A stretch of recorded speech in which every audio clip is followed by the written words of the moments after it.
신유진 변호사, 김필성 변호사 함께합니다. 안녕하십니까? 네, 안녕하세요. 네, 안녕하세요. 네, 반갑습니다. 네, 반갑습니다. 새해 처음 뵙는 거죠? 네. 아, 그러네요. 그렇죠. 네. 저희가 연말에 마지막 날에 뵀었고 네. 오늘 새해 딱 뵙게 되는데 어떻습니까? 새해 복 많이 받고 계십니까? 뭐 며칠 안 지나서 잘 모르겠습니다. 복 많이 받으십시오. 뭐 사실 뭐 날짜만 바뀐 거지 바뀐 건 없어서 사는 건 여전히 뭐. 역시. 그러니까요. 네. 예, 무덤덤해요. 네, 김필성 뭐, 변호사는. 네. 신유진 변호사는 어떤 새해 저는 소망? 새해 일단 이재명 대통령께서 중국 방문을 아. 통해서 지금 이게 바로 대통령의 외교다 이런 행보를 하나하나 보여주면서 중국 내에서도 굉장히 지금 이재명 대통령에 대해서 우호적인 기사가 쏟아진다고 합니다. 와. 그러면서 한국과 중국의 관계가 어떻게 변할지 뭐 벌써부터 이제 판다 외교 해가지고 네. 판다를 더 이제 대여해주는 얘기가 나오고 있지 않습니까?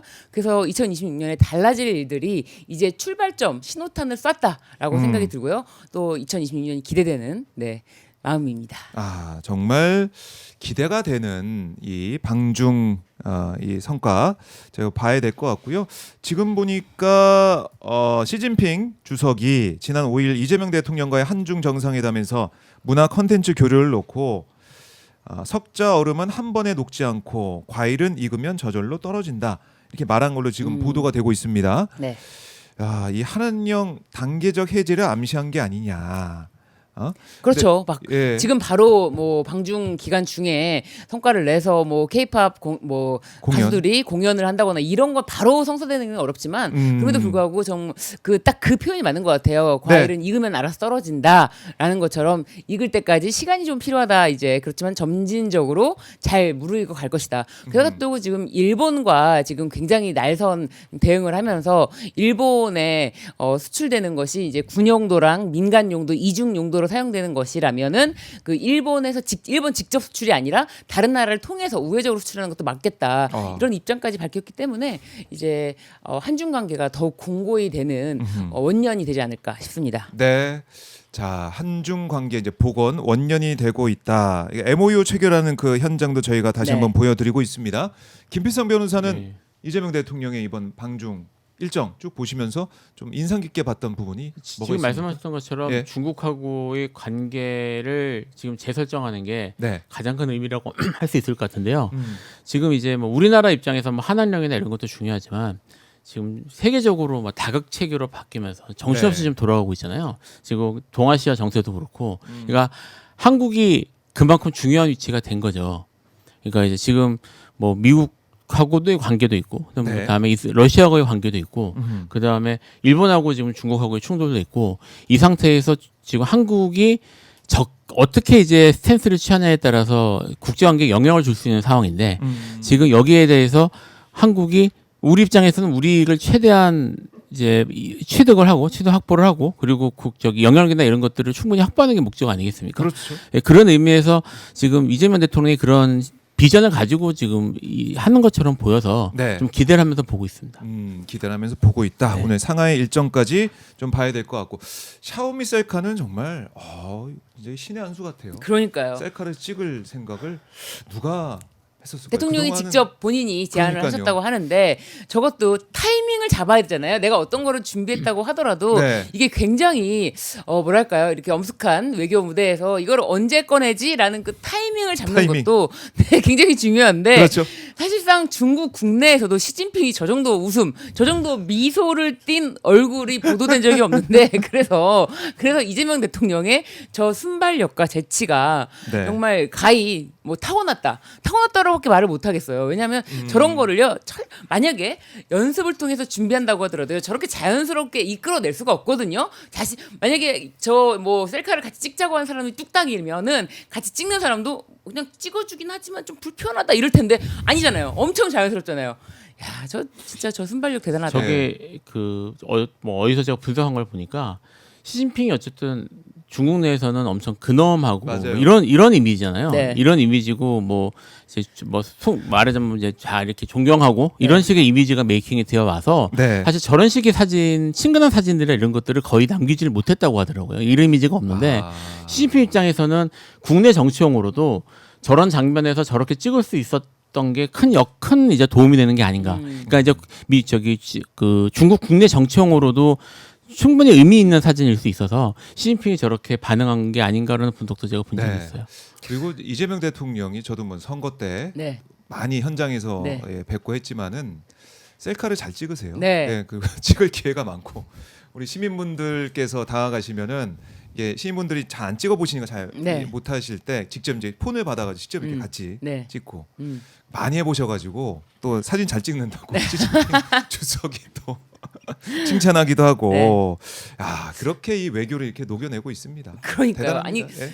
그러니까 우리나라 이제 국민들 예. 게다가 이제 선거 과정에서 이제 이재명 대통령을 지지하는 사람들과 함께 셀카를 찍는 거랑 네. 지금 정상회담입니다. 이 외국 그것도 우리나라도 아니야.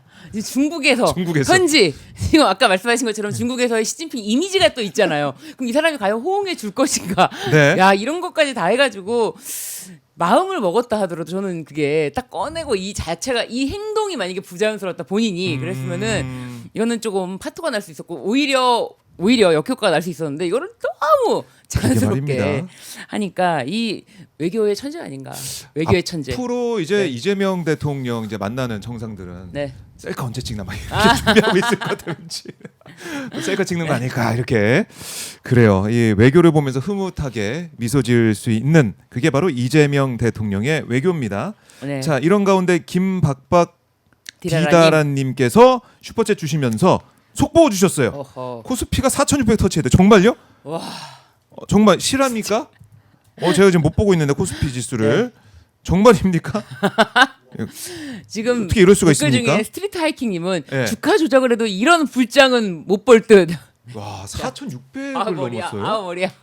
지금 4,601. 네. 아니 이럴 수가 제가 있습니까? 정말 잠깐만 돈이 있어야 주식을 투자하는데 잠깐만 제가 예. 일부는 ETF 넣어놨는데 오. 그 뭐랄까 더 하고 싶은 거예요. 예. 그리고 이럴 더 하고 때 싶다. 이럴 때 정말 사람들이 저는 그런 단어를 생각해 본 적도 없는데 비투라는 말 있지 않습니까? 빚내서 투자한다. 네. 생각해 본 적도 없는 단어를 떠올렸던 어제였는데 오늘은 진짜 4,600이라니요. 네네. 진짜. 4,600. 이거 김비서 변호사님. 뭐 이제 여러 요인이 있겠죠. 네. 뭐 지금 반도체가 당분간 좋을 걸로 많이 이제 기대가 되니까 뭐 네. 잘 알겠지만 반도체 주식 관련 주식들이 주도하고 있지만 지금 이제까지 직전까지 얘기했던 중국이나 이런 우리나라에서 그런 외교적인 성과들이나 뭐 이런 기대감들이 확실히 반영이 되는 것 같아요. 그러니까 네. 지금 여기에 대해서 또 저희는 또 이제 긍정적으로 얘기했지만 또 안 좋게 얘기하는 사람도 있고 온갖 이렇게 막 얘기들이 오가잖아요. 근데 시장은 사실 정적하게 반응합니다. 뭐 어떻게든 정적하게 반응하는데 지금 시장 반응이 이렇게 시작한다는 것 자체가 최근에 지금 보이는 것도 사실 중국 지금 나가시면서 그렇게 네. 된 거잖아요. 그렇죠. 네, 그래 보이기 시작을 한 거라 뭐 그런 현재 지금 외교적 성과나 이런 것들에 대한 기대감들이 반영되는 게 아닌가 싶습니다. 네. 다들 놀라셨네요. 지금 코스피 진짜. 수치를 보고 너무 충격이네요. 지수를 보면서 정말. 그 가운데 오드리님이 어제 팔았는데 하시면서 울고 계시네요. 아이고. 전 갖고 있지요. 전 갖고 있지요. 자, 오드리님 ETF. 네. 힘내십시오. 예. 태어나서 제가 ETF도 처음 해보고 ETF라는 것도 뭐야 그랬는데 세상에 그걸 제가 직접 ETF 계좌를 열고 예. 세상에 이 정보를 믿습니다. 그러니까 그 어떤 이 소식을 보니까 뉴스를 보니까 이 떨어지는데 베팅한 그분들은 인버스? 또 이제 난리가 났다고 인버스에서는. 그쵸. 예. 95% 손실을 봤다라고 심지어 이제 뭐 2배로 곧버스라고 하죠. 그래서 2배로 거기 인버스로 태운 사람들이 네. 뭐 손실을 보고 뭐 그 사람들도 B2 얘기를 하던데 그러니까 어느 정도로 무지한지 그거를 스스로 판단을 이제쯤이면 해야 되는데 그저 그냥 망연자실 뭐 자기 자신의 뭐 글쎄요 그런 얘기 있잖아요. 뭐 안철수 뭐 찍은 손가락 뭐 예 그런 얘기를 했었죠. 얘기듯이 자기가 직접 투자했던 그 손가락 자기 겁니다. 네네. 그래요. 이 지금 뭐 반도체가 더 계속 반응하고 있는 상황. 삼성전자, SK하이닉스 신고가를 계속 쓰고 있는 상황인데 이게 어디까지 가게 될까? 이건 주시를 좀 해야 될 것 같고요. 특히 이제 해외에서 볼 때 투자자들이 볼 때는 한국의 정치가 안정이 돼 가고 있고 또 지금 AI 혁명이라고 부를 만한 이 상황이 이어지게 되면서 반도체가 계속 쇼티지가 나고 그렇죠. 있어요. 부족합니다. 이런 것들이 이제 작용하고 있는 게 아니냐라는 네. 거고 특히 이재명 대통령의 이런 외교를 보면서 대한민국이 외교도 잘하고 있고 안정되고 있고 또 AI 강국으로서 이 3대 강국으로 가기 위한 그런 발걸음 계속 보여주고 있구나. 네. 이런 진정성이 다 평가받고 있는 게 아닌가 그런 생각이 듭니다. 자, 박정호야 스팟 좀 기분 좋게 시작을 해봤습니다. 방중 외교 또 코스피 지수까지 하나하나 짚어봤는데, 자 저희가 현안을 좀 돌아보면은 지금 이제 특수본에서 특검 수사를 넘겨받아가지고 수사를 하고 있는데 내란 특검을 처음으로 압수수색했다. 이거 뭡니까 압수수색? 어떤 이유 때문에 이렇게 들어간 겁니까? 압수수색은 계속 이제 네. 뭐 내란 특검에서 뭐 김건희 특검으로, 김건희 특검에서 내란 특검 이런 식으로 압수수색이 이루어지지 않았습니까? 네. 이거는 증거를 확보하는 데 있어서 절차적 적법성 때문에 압수수색이라는 절차를 통해서 증거를 확보하는 과정이다라고 보시면 되는데 네. 무엇을 압수수색했냐? 이때 당시에 신용해 전 법무부 교정본부장이 그 내란 주요 임무 종사자 혐의에 대해서 자료가 있는 거를 확보하기 위해서 아직 이 내란 주요 임무 종사자로 확정된 사람이 그러니까 기소된 사람이 많지가 않습니다. 네. 그렇기 때문에 이 부분에 대해서 많은 국민들이 아니 내란 주요 임무 아니야? 저건 내란 주요 임무가 아니라고?라고 의문을 갖고 있었는데 네. 이 신용해 전 교정본부장은 계엄 당시에 수용 공간을 확보하기 위해서 뭐 부하 직원에게 가석방을 검토하라 이렇게 지시한 뭐 것도 있으니까 이에 대해서 가석방을 검토해서 수용 공간 확보해서 누군가를 수용하게 했다면 그 수용하려고 했던 사람들 그 인물을 뭐 체포하고 체포조도 있고요. 같이 도모했던 사람들이 전부 다 내란 주요 임무 종사자 아니겠습니까? 네, 그걸 지금 이어서 수사를 하고 있다라는 네. 거고 박성재 전 장관과 뭐 직결되는 사안이다 이렇게 볼 수도 있겠네요. 그렇죠. 박 정 장관이 지금 지시를 해서 네. 뭐 구치소에 몇 명 집어넣을 수 있냐. 그걸 확인을 하고 그 다음에 자리가 모자라고 이렇게 했으면 가석방 검토를 해라. 뭐 이런 식의 얘기는 공간 확보하겠다는 것이고 공간 확보하겠다는 거는 누군가를 다시 집어넣겠다는 얘기잖아요. 그렇죠. 그렇죠. 누군가 이제 온다. 온다는 얘기죠. 그러니까 여기에 대해서 상황을 조사하라고 얘기를 했고 그걸 받아가지고 실제로 조사 업무를 조사 작업을 했던 것으로 보여서 여기에 대한 뭐 이렇게 내용이나 이런 거 보면은 뭐 내란의 주요 임무 종사라고 불려진 충분히 있으니까요. 네. 그래서 여기 수사가 이 부분에 대한 수사가 이루어졌어야 되는데 충분히 이루어지지 못했기 때문에 지금 이제 넘겨받은 특수본에서 이걸 진행하는 것으로 보입니다. 그래요. 지금은 제 2차 이제 종합 특검이 될지 안 될지 모르겠지만 일단은 경찰이 특수본이 임무를 지금 계속 하나 하고 있다라고 볼 수가 있겠고 그리고 이제 중요한 재판이 바로 이제 윤석열 내란 재판 1심 재판 이제 마무리가 됩니다. 네. 9일, 그러니까 이번 주 금요일에 특검이 이제 구형을 할 걸로 보이는데 두 분 변호사 어떻게 예상하는지 이것도 좀 듣고 싶네요. 김필수 변호사님, 구형 뭐 어떻게 나올까요? 내란 말씀하시는 거죠? 윤석열 내란. 거기에 대해서는 네. 뭐 사형 아니면 무기니까 내란 이제 우두머리는 예. 뭐 모르겠습니다. 감경 사유를 적용할지는 잘 모르겠는데 감경 사유. 그러니까 이제 있습니까? 감경 사유가. 잘 모르겠네요.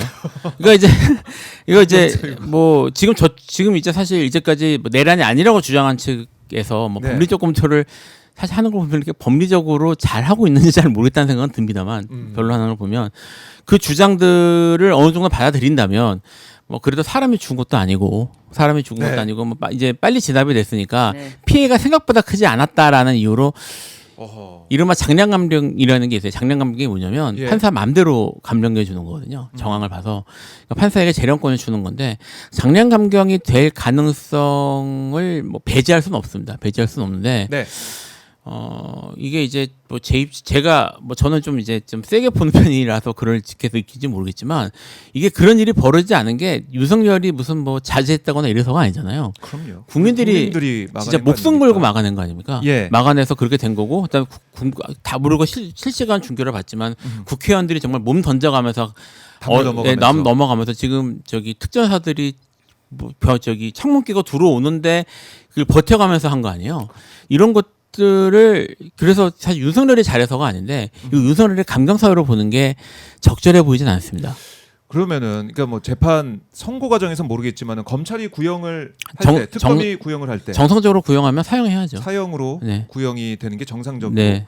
구형하는 거다 보시는 그렇죠. 거고. 아니 예. 민주주의를 정말 직격으로 파괴하려고 했던 내란입니다. 네. 그리고 내란 우두머리고 이게 내란이라는 것이 이게 단순히 뭐 아무리 윤석열의 변론을 듣다 봐도 이거는 너무 갈수록 심각하다. 그래서 이자는 진짜 2번, 3번 이번 이거 아니면 다시 하면 돼. 다시 하면 돼까지가 확실히 나오지 않았습니까? 네. 그러니까 이번 내란의 실패에 대해서도 두려워하지 않고 2차, 3차 재차하려고 했는데 밑에서 마지막에 도와주지 않아서 못한 것이지. 그리고 그 밑에서 도와주지 않았다는 거는 일반 이제 거기 투입됐던 저렇게 지금 작전 수행하는 군인들 있지 네. 않습니까? 네. 저 군인들도 소극적으로 작전 수행했던 분들도 있고 그 시민들이 워낙에 격렬하게 저항하니까 이게 지금 맞나 싶은 의문이 자신들이 하면서도 드는 거예요. 그러면서 이게 실패로 돌아갔는데 그럼에도 불구하고 이걸 야욕을 멈추지 않았단 말이에요. 그런데 구형이 되지 않는다면은 뭐 도대체 특검의 역할이 뭐냐라고 목소리가 나올 수밖에 없을 것 같습니다. 네, 사형 구형 두 변호사님께서는 네. 사형 구형 가능성이 높고 뭐 선고는 모르겠습니다만 일단은 사형 구형이 되지 않겠느냐 이렇게 보고 계시는 상황이에요. 자, 근데 뭐 윤석열 여전히 반성의 기미가 없는 그런 상황이고 국무위원 말 상대해 주느라 계엄 선포가 늦었다. 내가 발목 잡힌 거다. 뭐 이런 식의 주장을 또 하기도 했는데 글쎄요, 이거는. 성당 얘기도 나오고 뭐 내가 말 상대해 주느라고 뭐 이랬다 별의별 얘기가 다 나옵니다 지금. 국무회의를 뭘로 생각하는 건지 모르겠어요. 지금 국무회의? 이걸 국무회의를 거쳐야 되잖아요. 예. 국무회의를 열었냐 안 열었냐 이제 중요한 이슈, 중요한 쟁점 중에 하나인데 국무회의를 내가 국무회의 말 상대해 주는 자리라고 생각했다는 거잖아요. 국무회의를 말 상대해 주는 그런 자리. 사실은 이게 정말 이제 요건이 충족되는지 여부에 대해서 논란이 있는 뭐 사실은 말도 안 되는 소리지만 네. 자기들끼리도 뭐 이런 논란이 있을 수 있는 거고 국무위원들은 다들 아니라고 생각했다니까. 그러면 경론이 벌어지고 진지하게 토론이 벌어졌어야 될 자리인데 그 자리를 지금 윤석열은 내가 말 상대해 주느라 시간을 끌었다. 그러니까 계엄 선포가 그래 늦었다. 5분 했다면서요. 제가 지금 보니까 5분도 안 된다고. 예, 안 된다고 하는데 네. 그 자리를 국무회의 자리를 그렇게 생각했던 것 자체가 이 사람이 지금 계엄을 어떤 식으로 선포했는지를 단적으로 보여주는 거예요. 그러니까 제가 이제 말씀드렸던 것처럼 그 윤석열 본인도 어쨌든 저기 검찰총장까지 한 변호사고 변호사 자격이 있는 사람이고 법조인, 예. 법조인이고 그리고 그 주변에 어쨌든 뭐 여러 유명한 법조인들 계시지 않습니까? 그럼요. 근데 변론 방향이나 이런 것들이 과연 뭔 생각을 하는지 잘 모르겠습니다. 이런 얘기를 하는 게 과연 쟁점에 있어서 유리할지에 대한 생각들이 전혀 없는 것 같고요. 네. 이럼에도 불구하고 뭐 직위원 재판부가 어떻게 판단할지 모르겠지만, 내란 재판. 예, 내란 판단 모르겠지만 이럼에도 불구하고 이게 그쪽이 얘기한 것들을 다 좋은 쪽으로 해석을 해서 뭐 장난감근을 한다거나 유리하게 해석을 하는 거면 사실 이러면 사실 그 저 법원이나 네. 이쪽이 공정성에 대해서 다시 한번 의심할 수밖에 없지 않을까 싶은 생각은 들어요. 그러니까요. 국무회의를 거쳤냐 안 거쳤냐 어떻게 거쳤냐. 그런데 국무회의는 뭐 말 상대해 주느라고 발목이 잡혔잖아. 그래서 늦었잖아. 말 상대해 주다가 발목이 잡혔던 것이 바로 국무회의의 실체였다. 네. 라고 보여집니다. 그러니까 이거는 자기가 스스로 인정한 거예요. 국무회의라는 거는 뭐 일부 정족수만 갖추면 되는 것으로 예. 뭐 전체 국무위원을 부르지 않고 일부 정족수만 갖추기 위한 요식행위를 한 것이고 그마저도 시간이 아까웠다. 뭐 그렇게 인정한 것으로 봐야죠. 네. 이게 따옴표 있는 보도 내용을 보면 표현이 이래요. 자꾸 반대를 하고 나를 설득하고 이 사람들에게 어떻게 보면 내가 좀 발목에 잡혔다고나 할까 이거거든요. 네. 그러니까 이 사람은 국무회의는 국무회의는 그냥 어쩔 수 없이 어쨌든 형식적으로 한 건데 네. 그 자리를 내가 하겠다는데 국무위원들이 시비 걸었어. 라는 자리로 생각한다는 거 했다는 거예요. 이거 생각 표현 자체가 그렇습니다. 그래요. 이 내란 재판은 이렇게 이제 진행이 되고 있는 가운데 일단은 오는 16일 체포방해 혐의 선고가 또 있는 날입니다. 뭐 선고를 미뤄달라라고 했지만 백대현 부장판사가 단칼에 거절하더라고요. 이게 또 직위원하고 비교되는 지점이기도 하고. 뭐 사실 이제 선고가 가까웠으니까 제가 다시 좀 네. 말씀을 드리는데요. 재판 진행이 나이스하냐, 뭐 깔끔하냐, 네. 이거하고 판결 결과하고는 크게 상관없습니다. 직위원 판사가 가족 오락관 진행하듯이 했지만은 네. 결과는 또 어떻게 할지 몰라요. 그러니까 알겠습니다. 지금 뭐 사실 그때 이제 계속 그 재판 진행에 대해서 말이 있을 때도 제가 몇 번 얘기했던 것 같긴 한데 재판 진행이 중요한 게 아니라 판결이 결국 중요한 거잖아요. 그러니까 선고. 예, 그래서 뭐 백대현 부장 판사 이런 사람들은 잘 뭐 재판이 잘 나올 것 같지만 직위원은 아니다 이렇게 보면 안 돼요. 이게 끝까지 전부 끝까지 지켜봐야 되는 것이고요. 네. 뭐 직위원 판사도 뭐 제가 이제 믿는다 이런 말하는 건 아닙니다. 신뢰를 쌓을 만한 건 별로 없었던 건 사실인데 예. 어쨌든 중요한 건 판결이니까요. 판결을 제일 중요하게 좀 봤으면 좋겠습니다. 그렇죠. 아니, 판결을. 네, 사실 뭐 직원 판사의 재판 진행 자체가 공개되지 않았다면은 사실상 재판 진행 과정 뭐 어떻게 저렇게 재판을 진행하냐 이런 것도 문제 삼지 않았을 거예요. 그런데 이거는 이제 공개가 되고 중계가 됐기 때문에 네. 시민들이 그걸 보면서 이게 과연 재판이 맞아? 이게 재판이야 쇼야? 그러니까요. 이제 그런 생각이 들 정도로 심지어 변호인이 재판장에게 이런 말합니다. 뭐 변론 기회를 주니까 뭐 이하상 변호사인데요. 제가 핍박을 많이 당해가지고 서운합니다. 오늘 아주 이렇게 말을 해요. 저는 변호사가 재판장에게 하는 말이 핍박을 많이 당해서 서운합니다. 오늘 아주 해보셨어요 그런 말? 상상도 할 수 없는 상상도 할 수 말이고요. 없는. 네. 핍박을 많이 당해 서운합니다라고 하니까 예. 지기현 재판장이 제가 언제 핍박을 했나요? 라고 물어봐요 또. 그래서 오늘 뭐 말도 못하게 막으시고 막 그러니까 그거는 변론이 분리된 거니까 당연한 거죠? 라고 이제 넘어갑니다. 그런데 어쨌든 이런 분위기 그냥 뭐 아무 말을 던져도 아유 얘 핍박을 많이 당해서 오늘 서운해. 나 오늘 서운해. 이걸 서운해 나. 이게 지금 법정입니까? 지금 뭐 뒤풀입니까? 그런 모습을 국민에게 보인다는 거. 게다가 가장 지금 내란이라는 가장 이 엄청난 범죄를 저지른 자에 대한 재판을 진행하는 과정에서 변호사들의 이런 행태를 아유. 어느 정도 용인하고 받아줬다는 자체가 그 시민들이 화를 내고 분노하는 지점이라고 생각합니다. 네. 그 재판 과정이 생중계가 정말 안 됐다 그러면, 그러니까 영상을 보지 못했다 그러면은 이거 알 수가 없는 것인데. 알 수가 없는 거죠. 이번 특검 과정을 거치면서 다행히 중계가 돼서 지기현 판사 이런 모습이었구나. 그리고 다른 판사들은 이렇게 진행하는구나. 이건 뭐 확실히 확인할 수가 있었어요. 그러니까 사실 뭐 지금 이 논의하고는 별개로 네. 재판을 공개하고 필요하면 녹화하고 그 다음에 생중계하고 네. 하는 작업들이 이 사법개혁에 있어서 좀 필요한 게 아닌가라는 이런 생각이 좀 들고요. 뭐 그 전부터 그런 생각 좀 있었습니다만 저는 적어도 녹화는 해놨다가 문제가 되면 확인할 수 있어야 된다고 생각은 있었는데 뭐 유튜브나 이런 것들로 공개 송출을 의무적으로 하게 하는 뭐 그런 사법개혁에서 그런 것들도 생각을 해봐야 될 것 같아요. 그러니까 이제 법정이 폐쇄돼 있으니까 사실상 맞아요. 그러니까 이제 판사들이 자기 마음대로 할 수 있었던 것이거든요. 그러니까 이제 누가 와서 변론을 하고 누가 무슨 얘기를 하는지 거기에서 편파적으로 하는지 안 하는지 네. 이런 것들을 기본적으로 좀 들여다보는 게 확실히 이번에 효과가 있는 게 드러난 것 같습니다. 그렇네요. 네. 이 우리가 지금 느꼈기 때문에 이것도 사법개혁의 중요한 줄기로서 가져가야 된다 말씀해 주셨고, 사법개혁 말씀하셨으니까. 네. 아니 지금 보도가 많이 되는 게 지기현 재판장도 참다 못해서 이제 이하성 변호사의 막 그 변론 방해라고 할까요? 그 특검이 말을 하고 있는데 말을 끊어서 계속 말하는 거예요. 저 말을 못하게 해달라고. 그러니까 지기현 재판장이 3번이나 이제 말할 기회 충분히 줄 테니까 지금 말하는 거 막지 마세요라고 했는데도 계속 말을 하는 거예요. 쉴 새 없이. 그러니까 지기현 재판장이 지금 말을 막지 말라고 제가 반복합니다. 3번 반복했습니다라고 하면서 지금 계속 말하는 거 막고 있는데 이것이 민주주의냐 이것이 자유주의냐라고 네. 하면서 이제 뭐 강하게 질타를 합니다. 그러니까 이제 바로 이하상 변호사가 태세를 전환해서 죄송합니다라고 해요. 네. 그런데 이제 이게 완전히 이렇게 돼서 지기현 재판장도 이젠 더 이상 못 참는구나라고 알았더니 바로 다시 변론이 재개됐을 때 지기현 재판장에게 또 이하상 변호사가 다시 한번 정중하게 사과드립니다. 죄송합니다. 또 이래요. 그러면 예 알겠습니다. 넘어가면 되는데 제가 언제 화를 냈다고 그러세요? 아까 그건 전략적 윽박이고 제가 언제 화를 냈다고 그러세요? 아유 뭐 제가 웃으면서 얘기하니까 제가 뭐 좀만 얘기해도 화를 냈다고 그러시는데 제가 언제 화를 냈습니까? 제가 언제 변호사님들 말 막는 거 봤습니까?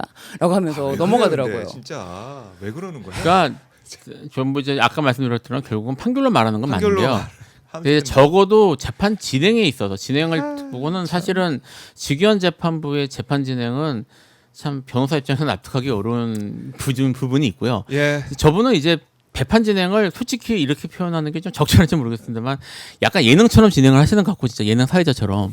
근데 아까 말씀드린 그 이황 변호사 이런 분들이 그런 태도는 예능에서 그러면 욕먹어요.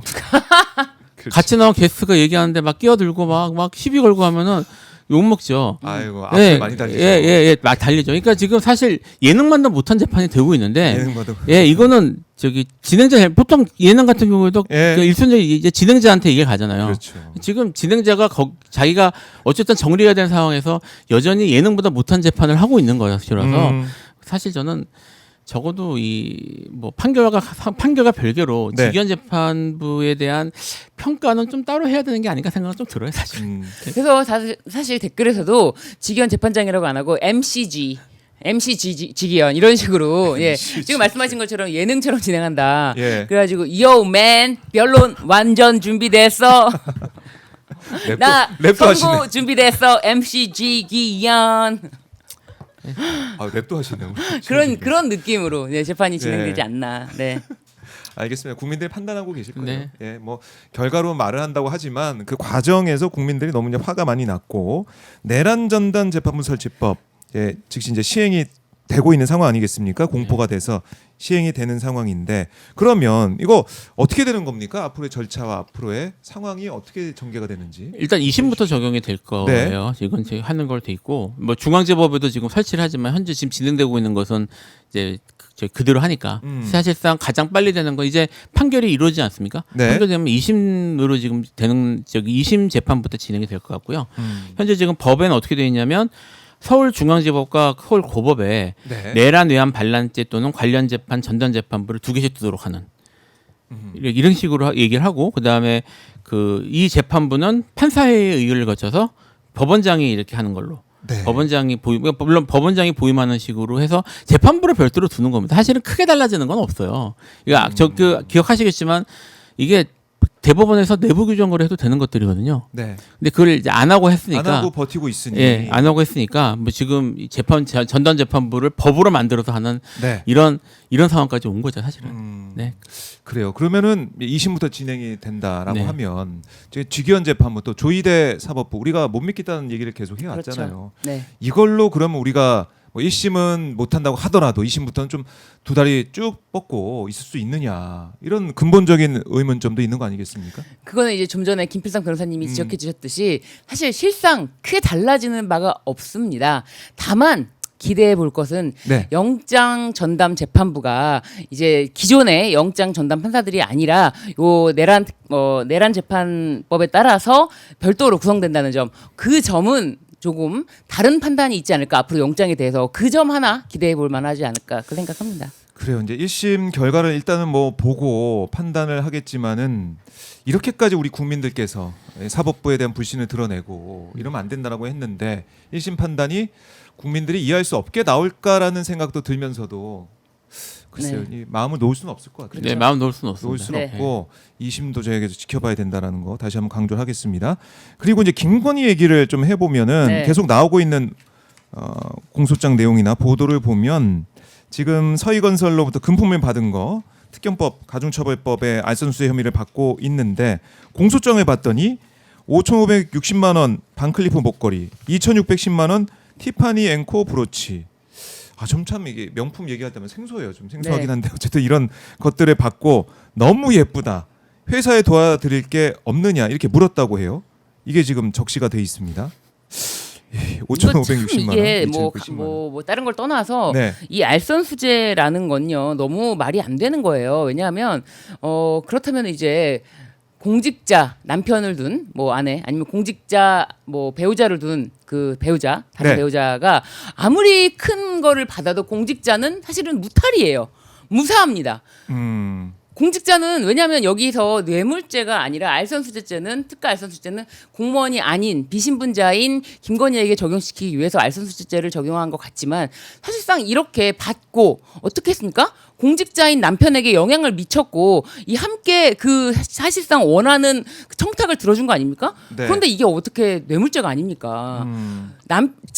공직자 직접 전달 아니고 뭐 모든 것이 다 뇌물죄가 아니면은 그 집 앞에 만약에 두고 갔어 뇌물을 그래서 집안에 들였어 누가 들였는지 몰라 그럼 이거는 뭐 뇌물이 아니야 이렇게 되는 거예요 이 상황은 집 안에 들였잖아요. 그렇죠. 네. 그러니까 이게 모르겠습니다. 이제 공소장에 이렇게 이제 나와 있는 부분들을 보면은 국민들이 분노할 수밖에 없는 그런 내용들 하나하나 구체적으로 확인되는 거 아니겠습니까? 그렇죠. 예, 이 인사 문제, 그러니까 박성근 변호사 큰 사이 정부 요직 기용을 이 서희건설 이 회장이 요청을 했고 이게 또 이루어졌어요. 한덕수의 비서실장 발탁이 됐고. 그러니까 이게 지금 알선수재 저도 좀 의문이 드는데요. 네. 알선수재가 기본적으로는 지금 하신 것처럼 그 이제 공무원 직무나 뭐 이런 것들에 대해서 돈 받고 뭐를 중개해주겠다 자기가 알선해주겠다고 하는 건데 사실 이게 좀 경계가 뇌물어가 모호할 수는 있어요. 근데 지금 이 사람이 일반 브로커가 아니잖아요. 김건희가 대통령 와이프 아닙니까? 예, 그리고 사실상 V1, 네. 예, V0. V0. V0라고 불리는 인물이었고 중요한 게 지금 말씀하셨던 것처럼 받은 다음에 청탁을 해서 이루어졌어요. 네. 그러니까 이것도 이제 한덕수 뭐 저기 비서실장? 비서실장으로 갔다는 건데 네. 국무총리실에 꽂을 수 있었던 게 이게 대통령 부인이 꽂을 수 있는 게 아니잖아요, 일반적으로는. 그렇죠. 어떤 식으로든 대통령이나 이렇게 연관이 있었을 거고 네. 여기에 대해서 저기 부인 사내가 그렇게 크신 대통령께서 이런 고급 목걸이를 새로 걸고 나오셨는데 네. 몰랐을 수도 없고 갑자기 옆에서 야 뭐뭐란 사람이 있는데 그 사람 거기로 꽂아줘라고 얘기했는데 알았어 꽂아줄게 그냥 그렇게 갔을 리도 없고요. 이게 사실 수사가 이루어졌어야 될 내용 같은데 그렇죠. 수사가 제대로 이루어지지 않은 상태에서 알선수재로 간 것 같아요. 제 생각엔. 뭐 이게 드러난 것만 이것만 드러나니까. 근데 네. 알선수재가 뇌물보다 훨씬 가볍거든요. 처벌이. 그렇네요. 그것도. 훨씬 가볍기도 하고요. 네. 윤석열은 여기에 대해서 알선수재로 된다면 윤석열이 뇌물로 판단이 되지 않는 거예요. 이거는 뇌물의 공동정범입니다. 같은 공범이에요. 같이 뇌물로 받은 거예요. 이거는. 네. 이게 그러니까 아무리 김건희가 공무원 신분이 없는 비신분자를 할지라도요. 이거는 비신분자와 신분자가 함께 범죄를 저지른다면은 같이 공동정범이 되는 것이 네. 형법에 규정되어 있습니다. 형법 30조에 규정되어 있기 때문에 이거를 알선수재로만 처벌을 하겠다? 이건 뭐죠? 그럼 윤석열에게 면죄부를 주겠다는 건가요? 아니면은 그 김건희를 뇌물죄보다 더 좀 형량이 낮은 알선수재로 봐주겠다는 건가요? 이거 도저히 납득할 수가 없습니다. 도저히. 도저히 납득할 수가 네. 없다. 네. 그러니까 이렇게 명품을 받고 또 명품 말고 더 뭐 현금이나 뭐 이런 다른 것들도 있지 않았냐 네. 이런 의심도 계속 나오고 있고 파도 끝이 없는 상황인 것 네. 같아요. 이걸 그럼에도 불구하고 수사를- 이 적용을 이런 식으로 한다면은 네. 전부 다 배우자에게 준 거는 뇌물죄가 아니야라고 하면서 배우자에게만 주면 돼. 이렇게 하고 그 뇌물 청탁한 건 다 지금 이루어지고 이렇게 이번에. 된다면은 이거는 크게 지금 법을 완전히 구멍을 내는 행위다. 저는 그렇게 봐요. 이 기소 잘못됐다라고 봅니다. 잘못됐다. 네. 알겠습니다. 이거 김건희 문제 우리가 어떻게 결국 단죄가 되는지는 계속 봐야겠네요. 예, 네. 그리고 지금 특검 이제 종료가 됐는데요. 네. 특검이 제대로 수사를 안 했을 가능성이 충분히 있거든요. 그러니까 특히 이렇게 김건희 됐겠죠. 특검이 문제가 많았죠. 김건희 특검. 예, 그래서 삐그덕됐죠. 뭐 이제 이거를 그 특검이 어떻게 수사했는지에 대해서 네. 물론 이제 추가 수사나 이런 것들이 당연히 있어야겠지만 그와 별개로 좀 뭐 특검이 제대로 왜 못했는지 이런 것들에 대한 나중에라도 좀 이제 리뷰를 하고 뭐 분석 같은 것들이 필요할 것 같습니다. 분석이 네. 필요해 보인다. 알겠습니다. 이렇게 이제 특검 내용 또 수사 내용, 재판 내용 짚어봤고, 자 아까 제가 말씀드린 것처럼 장동혁 대표가 잠시 뒤에 10시에 입장을 내놓습니다. 근데 페이스북에 글을 올린 거 보니까 네. 이렇게 써놨어요. 2026년 1월 7일 새 날을 엽니다. 당원의 힘으로 국민의힘의 새 날을 엽니다. 믿음이 기적을 만듭니다.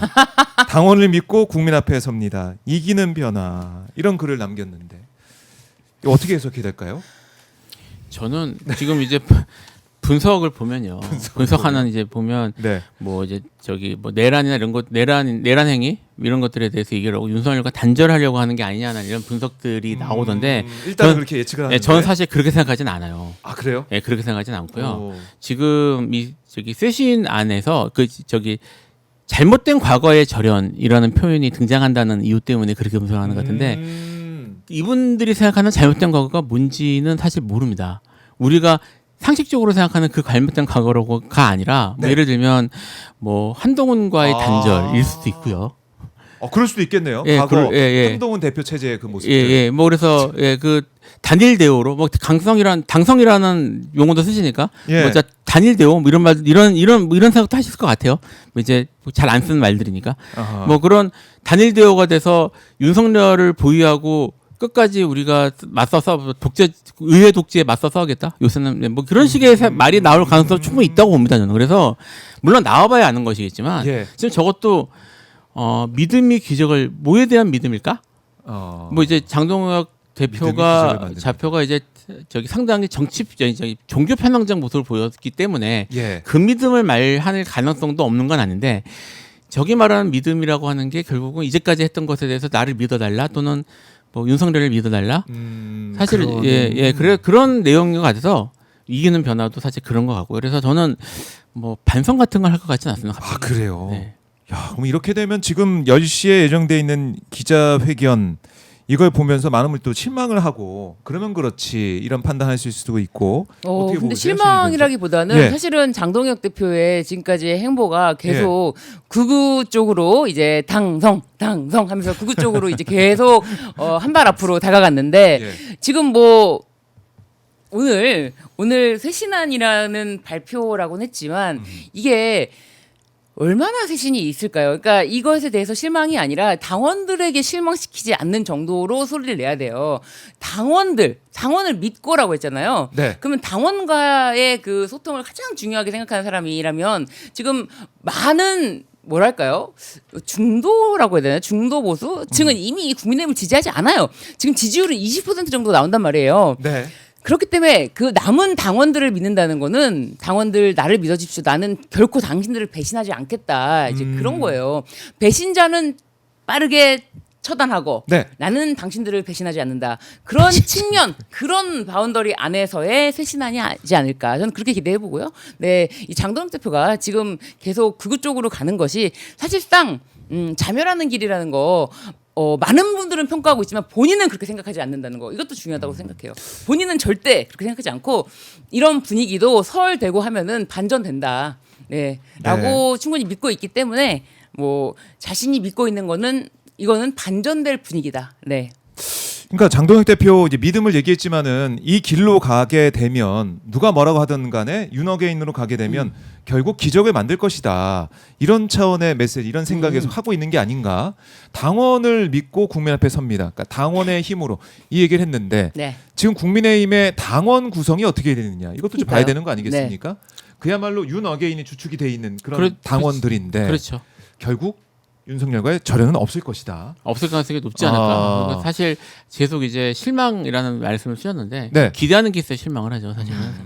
그러니까 아마 이제까지 모르겠습니다. 지금 국민의힘에 대해서 일반 국민들이 얼마나 기대가 남아 있는지 잘 모르겠습니다만 네. 오히려 국민들이 윤석열과 단절하고 우리가 이제부터 이런 식으로 얘기를 하면 더 놀라지 않을까요? 그럼요. 국민들이 크게 실망합니다. 그러면은 놀랍니다. 안 돼요.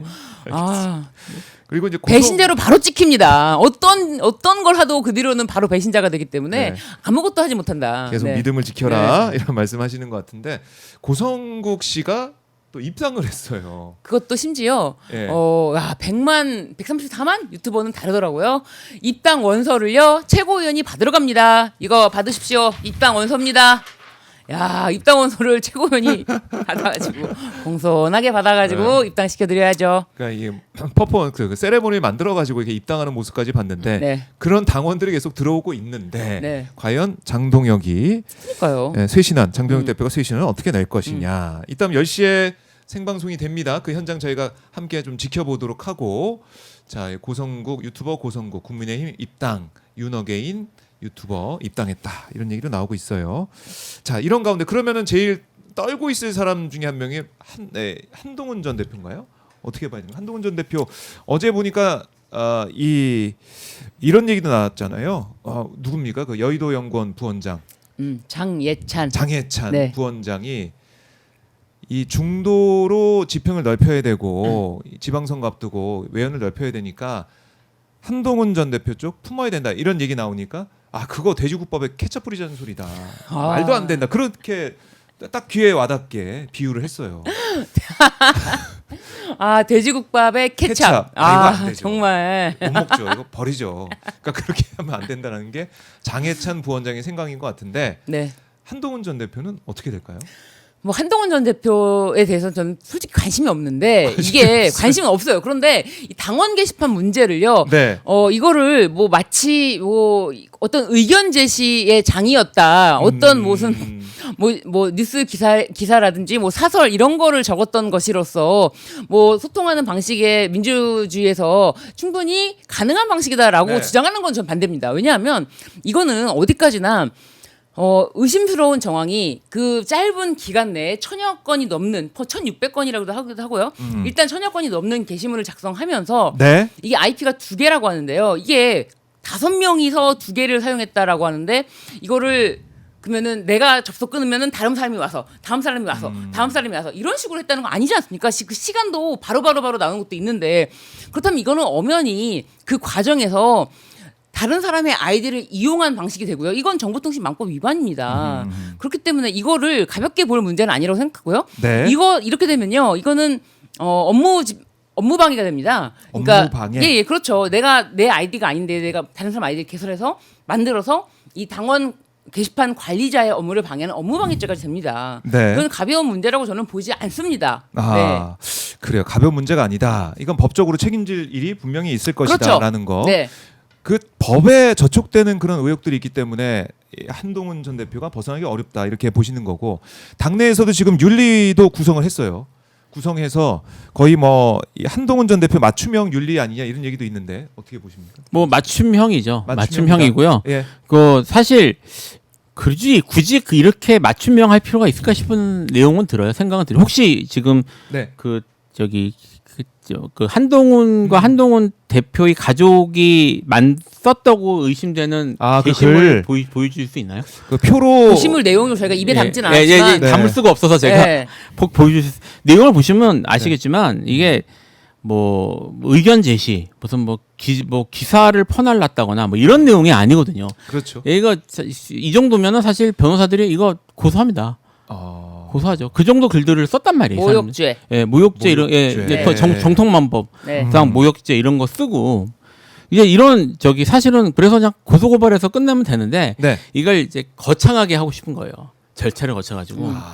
당에서 네, 절차를 하나하나 네. 거쳐서 보시면 윤리까지 가서 네, 제가 보시면 그쵸? 제가 이걸 입에 못 담겠어요. 저도 방송기도 네, 하고 보시면 그래서 됩니다. 보시면 네, 아시겠지만 저런 식의 글들이 올랐단 말이에요. 저게 무슨 뭐 민주주의에서 허용하는 그런 내용이라고 아무도 못 보지 않겠습니까? 내용이 그러니까 사실 저거를 문제 삼아 가지고 저걸로 그냥 바로 뭐 시간을 보세요. 작성 시간을. 시간이. 그러면은 내가 작성하고 바로바로 이렇게 또 다음 이제 이거는 지금 쭉 한 사람 이름으로 작성된 거를 그려냈는데요. 여러 작성 시간도 다 나와 있거든요. 근데 여러 보면. 작성자들이 바로바로 같은 IP 썼다는 게 말이 됩니까?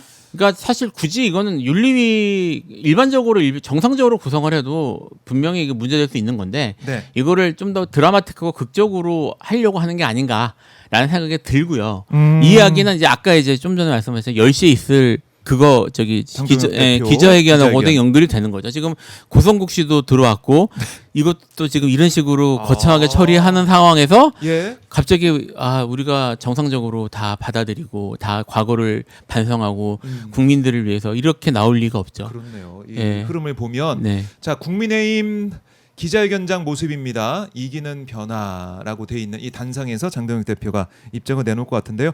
많은 분들이 어쨌든 관심은 가질 것 같아요. 어떤 얘기를 하나. 정말 절연하는 게 맞냐. 절연 안 하고 쭉 지금 가던 길로 가는 게 맞냐. 어떤 얘기가 나올까라고 저희가 지켜보고 있습니다. 한번 보도록 하고. 그러니까 윤리위 구성이 됐는데 윤리위원 명단이 유출돼서 윤리위원 사퇴한 총 3명이 사퇴해서 네. 뭐 채운다라고 하고 있는데 참 이것도 난리네요. 근데 윤리 구성 명단이 자체도. 유출됐다고 말을 하는데 유출이라는 말도 굉장히 좀 이상한 것이 어. 이 명단 공개 비공개에 대해서 어떤 뭐 이렇게 규정이 정해진 건 없어요. 없죠, 규정은. 규정이 없기 때문에 뭐 그동안 뭐 그냥 굳이 사실상 윤리위원 한 명 한 명이 그동안 관심이 없어가지고 누군지 알아보지 않았을 뿐이지 네. 이게 막 유출이라고 저는 보는 것보다도 이것에 대해서 자신이 직접 판단을 하는 게 글쎄요 괜히 두려우니까 뭐 그래서 나간 거겠죠. 근데 이제 한편으로는 이 정도 가지고 뭐 나간다 이렇게 되면은 더 강한 사람이 들어오지 않을까요? 네. 그래요. 네네. 자 국민의힘 내용을 겪고 있는 그런 상황이고 장해찬 부원장이 SNS에 또 이제 글을 올려가지고 자신 이제 인터뷰에서 쓴 돼지국밥의 케찹이라는 비유도 과분하다. 네. 그러니까 왜냐하면 친한계 행패가 도를 넘는다. 윤리위원 명단 유출 또 가짜 뉴스에 인신공격을 해서 윤리위원 사퇴를 유도했다. 네. 뭐 이런 주장을 하면서 사실 장해찬 입장에서는 돼지국밥에 먹을 수 없는 거 분뇨 뭐 이 정도를 풀었다 이렇게 봐야지 케찹은 너무 과분하게 얘기한 거 맞죠? 그래요. 네. 케찹에게 사과한다고 장혜찬 아 그러니까요. 먹을 수 없는 거 독을 풀었다. 돼지국밥에 독을 푸는 거죠. 네. 사실 저도 그 얘기 듣고 케찹에 대한 혐오를 멈췄으면 좋겠다는 생각을 했었어요. 케찹에 대한 혐오를 못. 네. 그러니까요. 예. 장혜찬 부원장 케찹 그렇게 안 맛있는데. 봤는데 예. 케찹을 왜 그렇게 표현합니까? 네네. 알겠습니다. 케찹은 그리고 케찹. 빨갛잖아요. 네. 네. 케찹 미안합니다. 예. 케찹에게 사과합니다. 사과했네요. 오늘 아, 조금 전에 케찹에게 사과해야죠. 네. 사과를 좀 하고 진짜 있습니다. 저도 좀 아까 제가 웃었던 게 표현이 좀 부족한데. 알겠습니다. 네네. 그래요. 이렇게 이제 국민의힘 상황은 한동훈 단계 논란으로 인해서 내용을 겪고 있고 윤리까지 갔다라는 거. 그러니까 한동훈 전 대표는 지금 여기서 근데 어떻게 대응을 하거나 어떤 자신의 세를 모아서 뭔가 힘을 보여주거나 이런 것도 좀 안 느껴지고 있고. 1월 9일에 또 북 콘서트를 한다고 합니다. 책 좋아하시니까. 네. 예. 지난번에도 성황리에 킨텍스에서 북 콘서트를 마쳤다고 하기 때문에 네. 또 한 번 자신의 세를 보여주기 위해서 1월 9일에 북 콘서트를 하겠지만 사실 뭐 아무 의미 없죠. 네. 의미가 없다. 네. 그러니까 예. 사실은 이제 한동훈 전 대표의 정치적 능력은 어느 정도 검증이 됐어요. 지금 계속 우리가 전 대표라고 부르잖아요. 네. 네. 저기 당 대표를 맡았음에도 불구하고 사실은 뭐 자기 세력을 정치적으로 잘 이제 자기 세력을 만든다거나 정치적으로 잘 해서 뭐 이게 버틴다거나 아니면 뭐 관계를 잘 유지한다거나 이런 거 못하고 결국은 그냥 쭉 밀려났잖아요. 당 대표였음에도 그렇죠. 불구하고. 그리고 그 후에도 계속 보이는 모습이 이제 사진 찍고 특유의 포즈로 유명 포즈 있지 않습니까? 포즈로 사진 찍고 카페에서 사진 찍으시고 네. 책 들고 사진 찍으시고 그 다음에 그 돌돌인가요? 뭐 그것도 찍으시고. 그러니까 사실은 그 정치적으로 이렇게 그 특히 이제 보수 여당의 보수 야당 뭐 이제는 야당이 됐지만 당시에 보수 여당의 중요한 그런 그 정치인으로서의 그런 모습을 못 보여줬던 분이에요. 네. 근데 지금 이제 위기에 몰린 이 상황에서 이분이 특별히 무슨 뭐 대단한 정치적 능력을 발휘해가지고 위기를 타파할 것 같지는 않습니다, 솔직히. 그래요. 한동훈 전 대표와 지금 어떻게 보면 약간 유튜버에 좀 가까운 느낌도 그러니까요. 들고, 근데 정치인보다. 유튜버로 뭐 활동을 한다 치면은 고성국 이제 당원이 그러겠죠. 어딜 내가 유튜버로도 비빌 수 없다. 네. 네. 그래도 좀 저는 재밌을 것 같아서. 좀 보는 재미. 좀 뭐가 올라올지 궁금하지 않습니까? 네. 이번에 뭘 할까? 이번엔 뭐 할까? 그래서 저는 어느 정도 좀 되지 않을까 싶은 생각도 들어요. 네. 그래요. 이제 한동훈 전 대표가 이러고 있는 사이에 어제 봤더니 안철수 의원하고 오세훈 시장이 만났다. 네. 이런 얘기도 나오더라고요. 저녁 만찬 회동을 했다라는 거.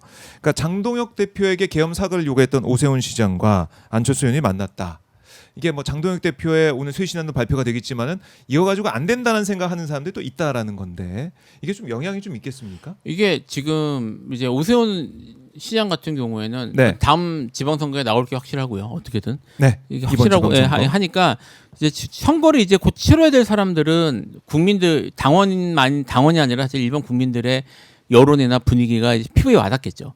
이런 사람들은 직접 뛰어야 되는 사람들은 선거에 나갈 사람들. 사과하고 네. 그 다음에 이제 이런 모습들을 좀 보여야지 지금 어떻게 될 것 같다라는 그런 절박함이 있는 거예요. 뭐 특별히 저는 뭐 오세훈 시장이 더 무슨 민주주의에 대한 신념이 더 강해서 자기 소신으로 이렇게 생각한다고 생각하지는 않고요. 네. 그러니까 이제 지금 뛰어야 되는 사람들은 이제 위에 뭐 예를 들어 장동호 대표가 어디 시장 나가시진 않을 테니까 시장이나 뭐 도지 나가지 않으실 테니까 네. 지금 느끼는 게 다른 거죠. 대권 생각하고 있는 거 아닙니까? 그럼요. 장동혁 뭐 대표는? 그럴 수도 있죠 충분히. 그래요. 그러니까 오세훈 안철수 만나가지고 국민의힘 잘못된 과거 절연해야 된다. 쇄신의 항목소리 냈다라고 하고 있고 민생 중심 유능한 정당으로 함께 된다. 뭐 그 뜻을 함께 모았다라는 거예요. 뭐 이런 목소리가 나오든 말든 국민의힘은 계속 한 길로 가고 있는 것 같고 네. 김도읍 정책위 의장도 내 소임은 여기까지라고 물러났어요. 그러니까 분위기 자체가 국민의힘은 거의 뭐 이리저리 찢어지는 그런 느낌이 좀 듭니다. 내용이 계속 지속될 것 같다. 그러니까 이제 뭐 정치인들은 부고람 빼고는 계속 자기 이름이 신문에 나기를 바란다고 하지 않습니까? 네. 그래서 그랬는지 장동혁 대표의 행보는 어떻게든 민주당이 여러 가지 뭐 민주당발 악재에도 불구하고 그거를 가지고 공격하는 태세가 아니라 내 이름이 나야지. 내 이름 장동혁이라는 이름이 나와야 돼라고 해서 그 장동혁이라는 이름을 언급시키고자 네. 어마어마한 노력을 했고 저는 그래서 매일 장동혁 대표가 뭐 윤리위원 구성, 장동혁 대표가 뭐 이런 식으로 계속 이제 국민의힘을 몰아가는 이슈로 몰아가는 내용을 몰아가는 거죠. 내용을 만들어요. 일으켜냅니다. 소용돌이에요. 네. 그래요. 이제 국민의힘 얘기하다 보니까 어제 좀 논란이 됐던 이 사안도 한번 짚어야 될 것 같은데 국민의힘의 배현진 의원이 네.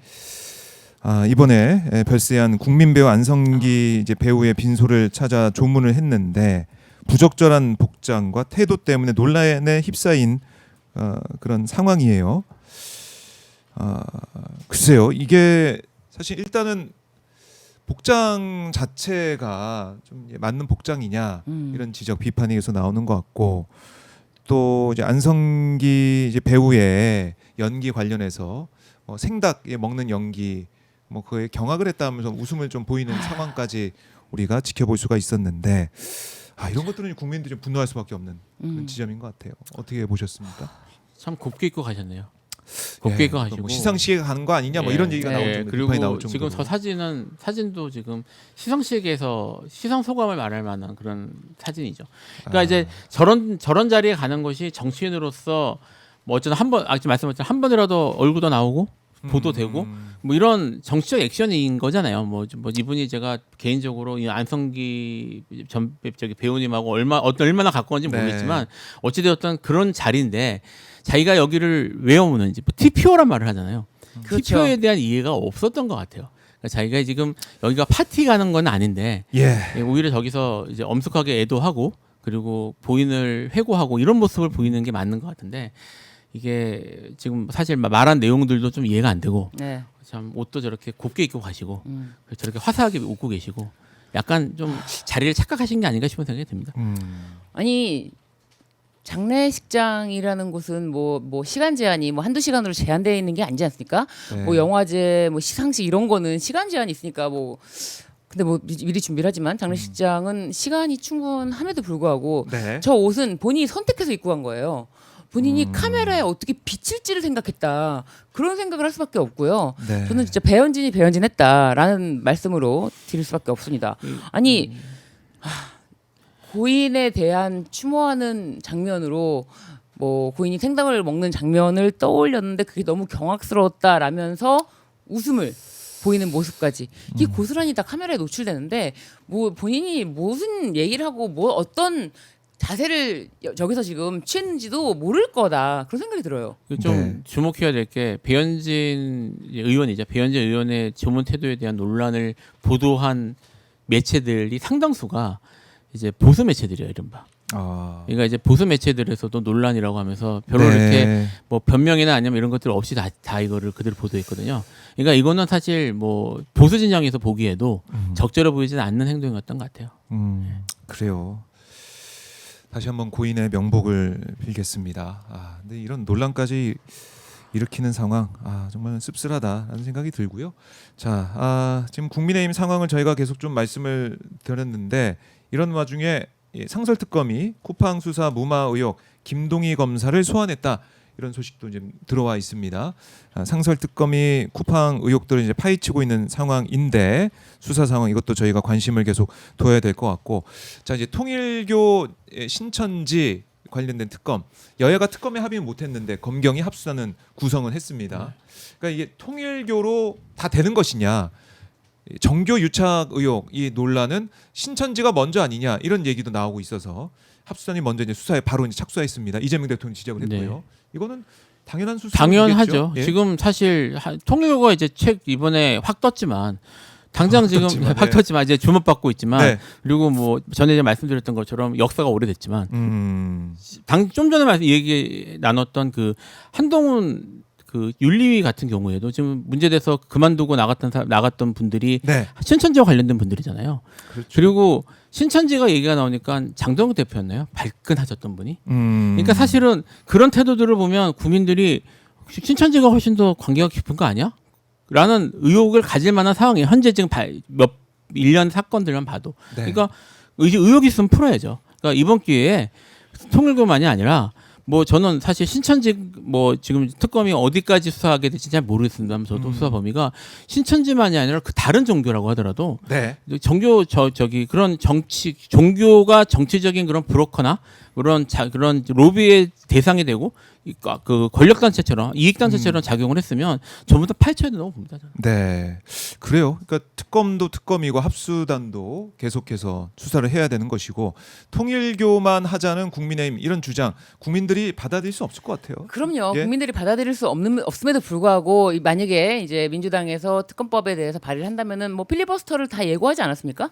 그렇기 때문에 이걸 언제까지 봐줄 겁니까? 그래서 이 특검이 발족해서 실제로 수사가 꾸려지는 데까지는 상당한 시간이 걸릴 것이다. 네. 지금 재빠르게 합수단이 구성돼서 지금 수사를 뭐 하고 있다면은 네. 그러면 그나마 좀 국민의힘의 어떤 뭐 영향권 아래서 벗어날 수 있는 공정한 수사가 되지 않을까라고 기대해 봅니다. 네.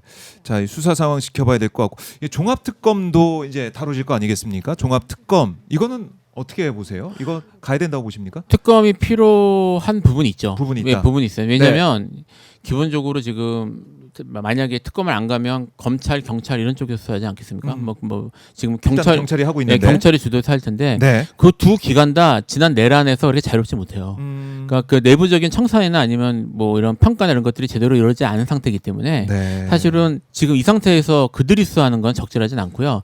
다만 지금 이제 특검에서도 이 지난 특검에서 보여줬던 것처럼 특검을 생각 없이 그러니까 전에 했던 대로 그대로 만들면 역시 똑같이 검찰 경찰에서 쭉 와가지고 검사들이 다 와서 다 하게 됩니다. 네. 그러니까 좀 그 사실은 당시에 이제 그 지금 이제 종료된 그 특검법 만들 때도 좀 이런 것들을 주의 깊게 해서 특검법을 좀 잘 만들어낸다는 말이 있었는데 사실 당시에 시간이 급하니까 그냥 진행이 됐고 결국은 제대로 결과가 안 나왔단 말이에요. 그러니까 지금 특검하는 이유가 가장 중요한 이유가 지금 현재 있는 기존의 수사기관들에 대해서 신뢰할 수 없는 부분들이 있기 때문이라는 걸 인식을 한다면 어떻게 식으로 꾸리든 간에 어느 한쪽을 뭐 이렇게 뭐 찍어 누른다든지 네. 뭐 아까 이제 말씀하셨지만 검사들이 수사를 자기들끼리 짝짝꿍해서 무마할 수 이런 걸 못하도록 사실 구조를 만들어야 되거든요. 네. 그렇게 좀 잘 설계해서 이번에 들어가. 잘 설계해서 들어가야 네. 된다. 네. 알겠습니다. 네. 자, 두 분 말씀 오늘 뜨겁게 들어봤고요. 장동혁 대표가 지금 네. 이 순간에 다 등장하고 있네요. 네. 장동혁 대표가 어떤 말을 하는지 국민들의 기대에 부응하는지 좀 지켜보도록 하겠습니다. 두 분 말씀 잘 들었습니다. 네, 감사합니다. 고맙습니다. 네.